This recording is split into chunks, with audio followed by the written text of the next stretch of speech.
Although bright colored card combinations are beautiful anytime, nothing is as striking as a black and white card. Today on Stamp TV, I'm going to show you an elegant little card project that looks stunning and is easy to create. Let me show you the tools and products you need to make this project. First, you're going to need some ink, and I'm using the Gina Designs Black Onyx ink. You're also going to need some Versamark ink because we're going to do a little bit of embossing.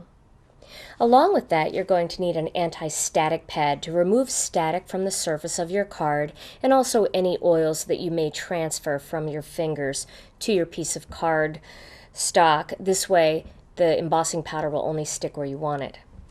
And for embossing powder, I'm using the Stampendous Fine Detail White Powder. Then you're going to need some cardstock, and I'm using some of the Gina Designs white cardstock and the black onyx. You're going to need some white ribbon, and I'm using the white organdy ribbon that comes in the new Days of Summer Stamp TV kit. You'll also need some 1/4-inch pop dots, some adhesive and some scissors, and then some stamps. And I'm using 3 of the beautiful stamps from the new Days of Summer Stamp TV kit. And these are from A Wish for You, that little stamp set that comes in the kit. Okay, so to begin, we're going to start with our focal image piece, and that is this little panel, this little square panel here. And we're going to start with some of the black onyx ink and this beautiful butterfly stamp. Now I want to make sure that this stamp is straight on my block, and you can see how closely trimmed our stamps are. So it's very easy to judge from the other side where you're placing the image. So I'm going to ink up this stamp real well with some of this black onyx ink. You want to make sure that it's entirely inked up so you don't have any shallow spots. And then, excuse my head if it gets in the way, I'm going to stamp that onto this piece of white cardstock.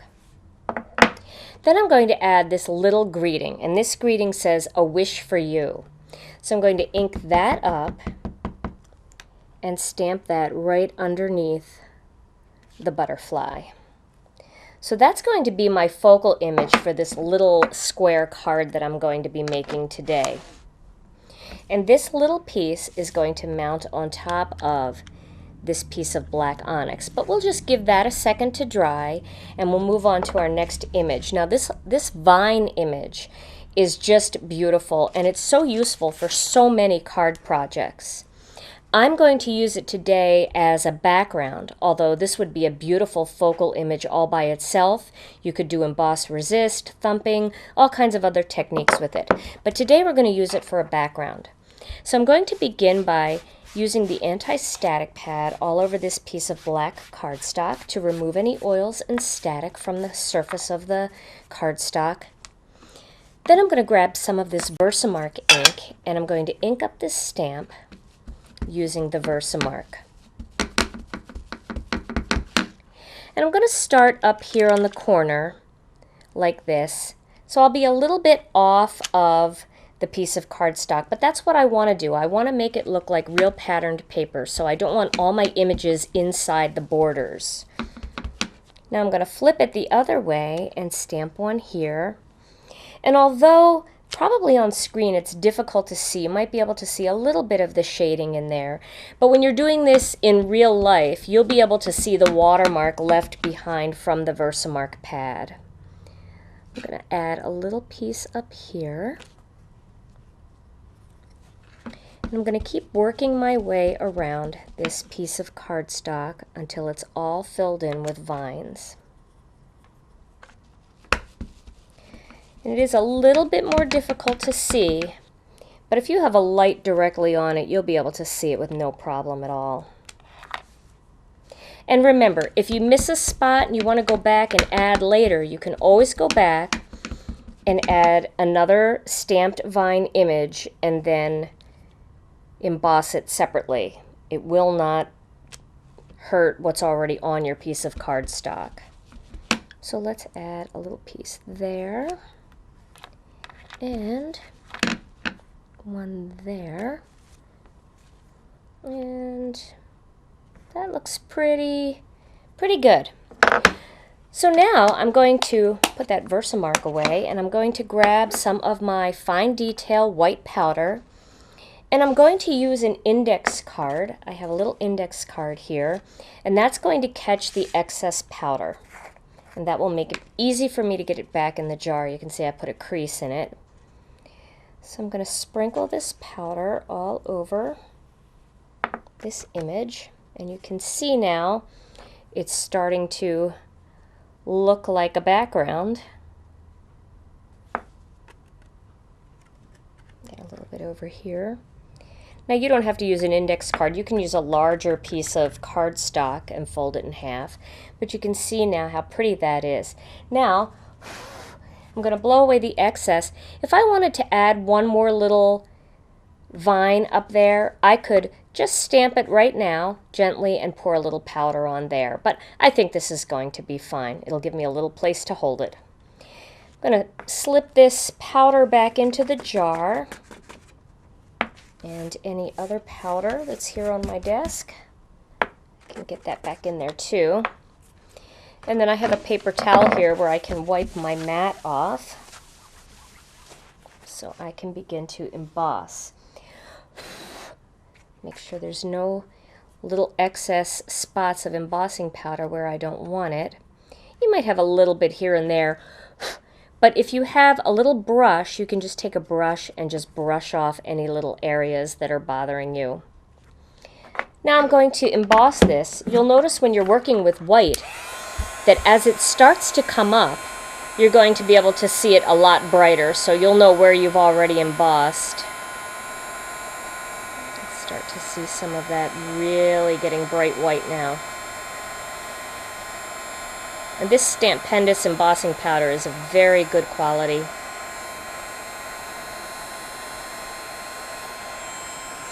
And I'm going to just flip it in my hand and do the other side. Another thing I like about this craft mat from Scorpal that I'm working on is it seems to be somewhat heat resistant. Normally if I have a piece of scrap paper underneath it starts to curl, but this mat is very nice to work on. Okay, so there is my background. And now it's time to assemble this cute little card. So let's give that a second to dry, and we'll go back to the focal image, and I'm just going to tape these two pieces together using some adhesive.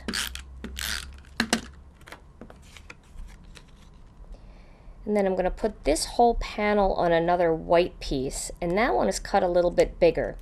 I kind of like this 1/8 of an inch border for my first panel, and then having a much bigger frame to put it on top of, like that. It kind of looks like framed art that you would hang on your wall, but in a very miniature little size.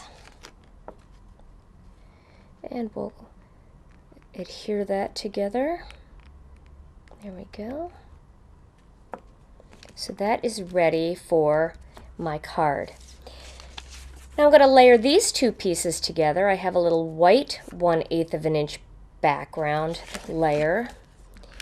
And because my cardstock is just a little bit curled from embossing, I want to make sure that I really go to the edge with the tape to make sure everything lays down nicely. And we'll put that together. There we go.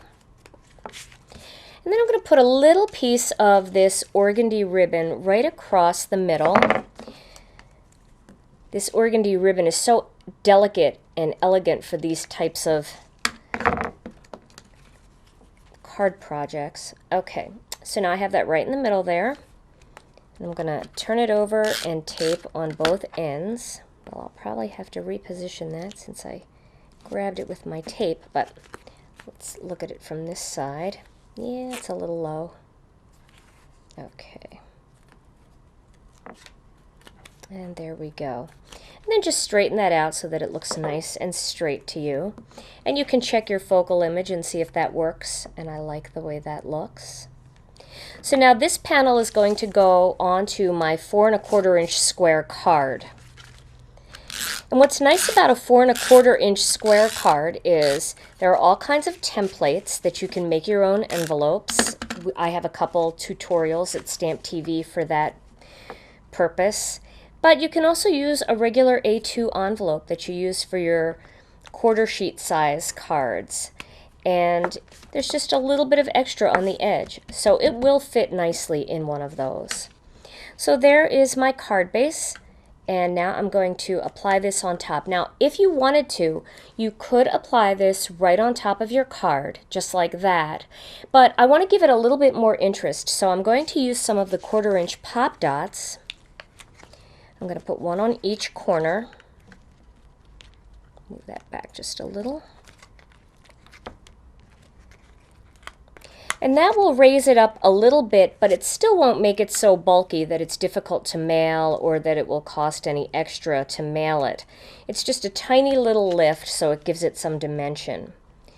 And that will go right onto my card base. And there is my finished card project. Try this same project with navy and white, or even red and white, for other striking combinations.